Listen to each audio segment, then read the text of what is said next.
दोस्तों, नवरात्रि के अष्टम दिन माता महागौरी रूप की पूजा की जाती है। श्री दुर्गा का अष्टम रूप श्री महागौरी है। इनका वर्ण पूर्णतः गौर है, इसलिए ये महागौरी कहलाती हैं। नवरात्रि के अष्टम दिन इनका पूजन किया जाता है। इनकी उपासना से असंभव कार्य भी संभव हो जाते हैं। माँ महागौरी की आराधना से मनोवांछित फल प्राप्त किया जा सकता है।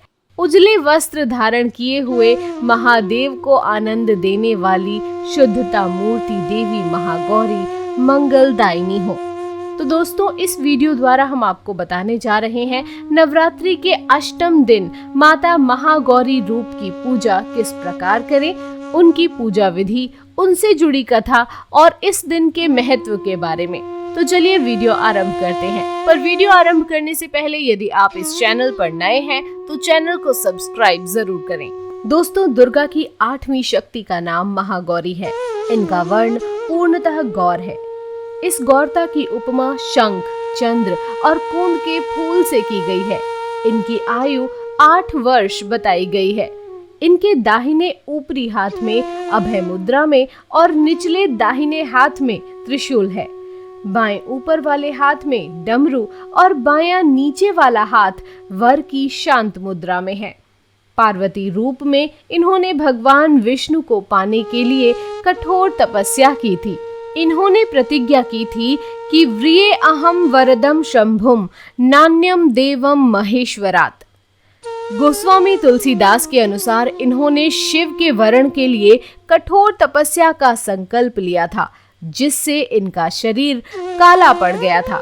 इनकी तपस्या से प्रसन्न होकर जब शिवजी ने इनके शरीर को पवित्र गंगा जल से मलकर धोया, तब वह विद्युत के समान अत्यंत कांतिमान गौर हो गया। तभी से इनका नाम गौरी पड़ा।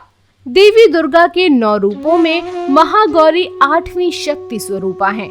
दुर्गा पूजा के 8वें दिन महागौरी की पूजा अर्चना की जाती है। महागौरी आदि शक्ति हैं। इनके तेज से संपूर्ण विश्व प्रकाशमान होता है। इनकी शक्ति अमोघ फलदायिनी है। माँ महागौरी की आराधना से भक्तों के सभी कष्ट दूर हो जाते हैं तथा देवी का भक्त जीवन में पवित्र और अक्षय पुण्यों का अधिकारी बनता है।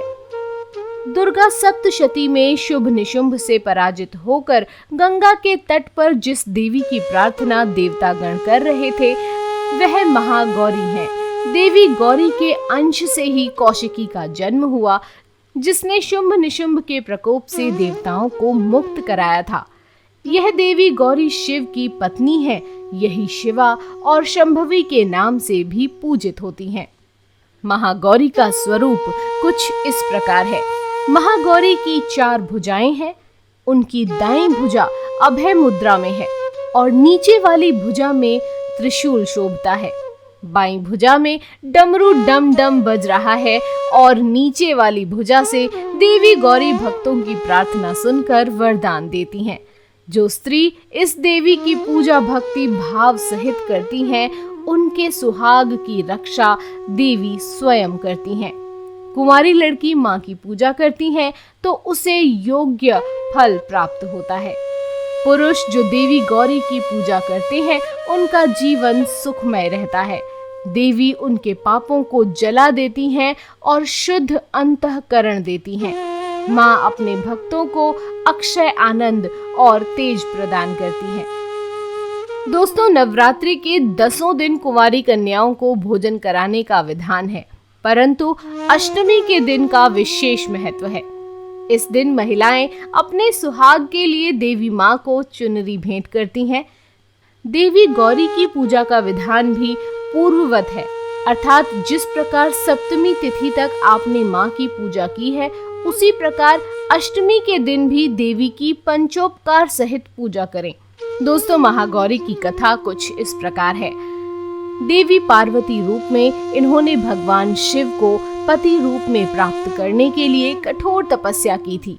एक बार भगवान भोलेनाथ पार्वती जी को देखकर कुछ कह देते हैं, जिससे देवी का मन आहत होता है और पार्वती जी तपस्या में लीन हो जाती हैं। इस प्रकार वर्षों तक कठोर तपस्या करने पर जब पार्वती नहीं आती तो पार्वती को खोजते हुए भगवान शिव उनके पास पहुंचते हैं। वहां पहुंचे तो वहां पार्वती को देखकर आश्चर्यचकित रह जाते हैं।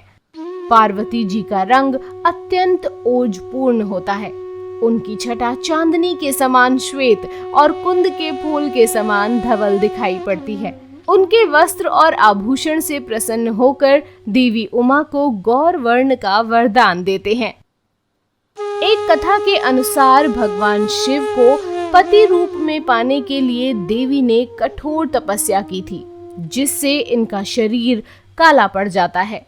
देवी की तपस्या से प्रसन्न होकर भगवान इन्हें स्वीकार करते हैं और शिव जी इनके शरीर को गंगा जल से धोते हैं।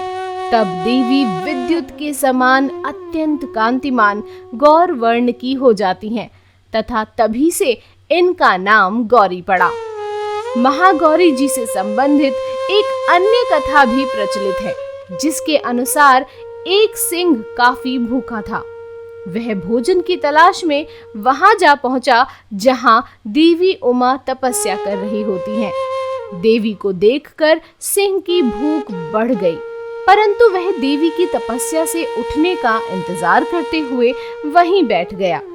इस इंतजार में वह काफी कमजोर हो गया, तो सिंह की दशा देखकर उन्हें उस पर बहुत दया आती है और माँ उसे अपनी सवारी बना लेती हैं, क्योंकि एक प्रकार से उसने भी तपस्या की थी। इसलिए देवी गौरी का वाहन बैल और सिंह दोनों ही हैं। दोस्तों, अधिकतर घरों में अष्टमी की पूजा होती है। यदि अष्टमी को पारायण कर रहे हैं तो विविध प्रकार से महागौरी का पूजन कर भजन, कीर्तन, नृत्यादि उत्सव मनाना चाहिए। विविध प्रकार से पूजा हवन कर 9 कन्याओं को भोजन खिलाना चाहिए और हलवा आदि प्रसाद वितरित करना चाहिए। माता को अर्पित करें ये सभी चीजें: खीर, मालपुए, मीठा हलवा, पूरण पोली, केले, नारियल, मिष्ठान, घेवर, घी, शहद और तिल और गुड़। देव, दानव, राक्षस, गंधर्व, नाग, यज्ञ, किन्नर, मनुष्य आदि सभी अष्टमी और नवमी को ही पूजते हैं। कथाओं के अनुसार इसी तिथि को मां ने चंड मुंड राक्षसों का संहार किया था। नवरात्रि में महाअष्टमी का व्रत रखने का खास महत्व है। मान्यता अनुसार इस दिन निर्जला व्रत रखने से बच्चे दीर्घायु होते हैं। अष्टमी के दिन सुहागन औरतें अपने अचल सुहाग के लिए मां गौरी को लाल चुनरी जरूर चढ़ाती हैं। तो दोस्तों, उम्मीद करते हैं नवरात्रि अष्टमी से जुड़ी हुई ये सभी जानकारियां आपको पसंद आई होंगी।